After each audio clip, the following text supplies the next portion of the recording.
A steady April rain shower pattered on the windshield. Water dripped off the visor onto Danny's thigh. He wiped the seam between the top of the windshield frame and the convertible top with a paper napkin.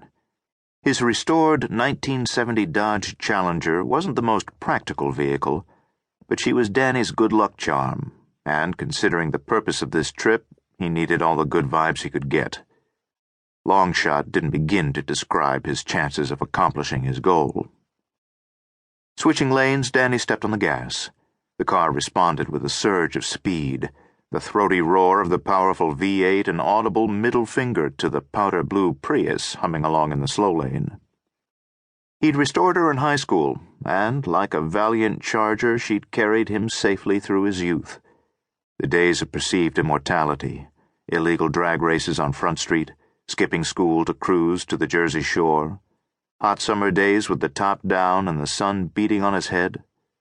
A decade later, the black bucket seat was molded to his ass, and a glance in the back filled him with wistful memories of fumbling hands, steamed windows, and teenage girls rebelling against their parents with the neighborhood troublemaker.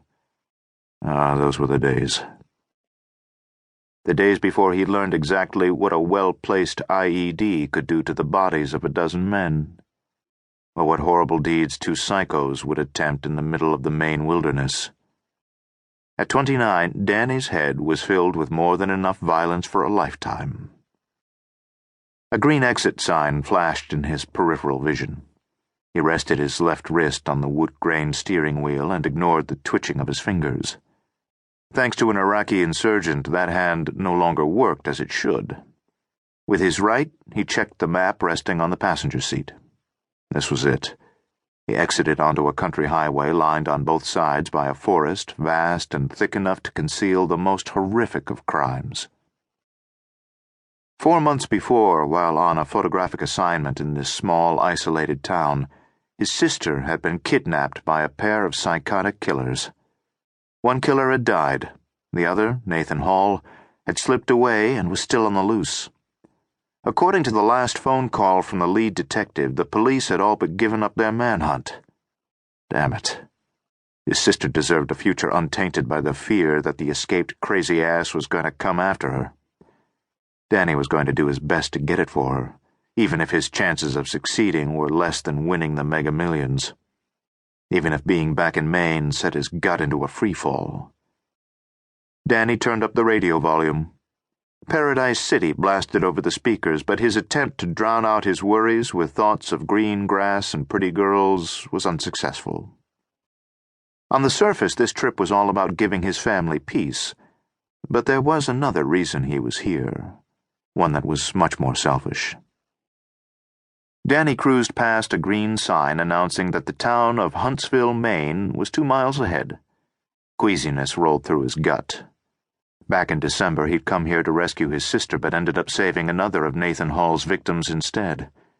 That night had been a turning point in Danny's new civilian life. For the first time since his medical discharge from the Army, he'd functioned under pressure. His combat first aid training had overridden his post-traumatic stress. He'd contained the guy's guts and his own panic until the medevac had arrived. Go him. He rounded a bend and descended into a valley. The small town of Huntsville spread out in front of him like a travel brochure photo. Buildings were sturdy, practical, and showed the beatings of harsh New England winters. Colonial Yankee colors dominated the scene, lots of barn red and pale yellow. Mountains on the horizon framed the picture. But for Danny, the country charm was tainted by memory. A vision stormed into his head, a haze of blood and fear, a dying man, and the most beautiful woman he had ever seen right in the middle of it all. The woman whose voice and trust had helped him beat back the darkness. The woman who belonged to another man. Mandy Brown. The selfish reason he was here. The business section of town was only a few blocks long. His car turned off Main Street as if on autopilot. A minute later, Danny pulled up to the curb and looked up at the large 3-story house. The Black Bear Inn, owned by Mandy's family, stood tall behind a sloping lawn of pale spring grass.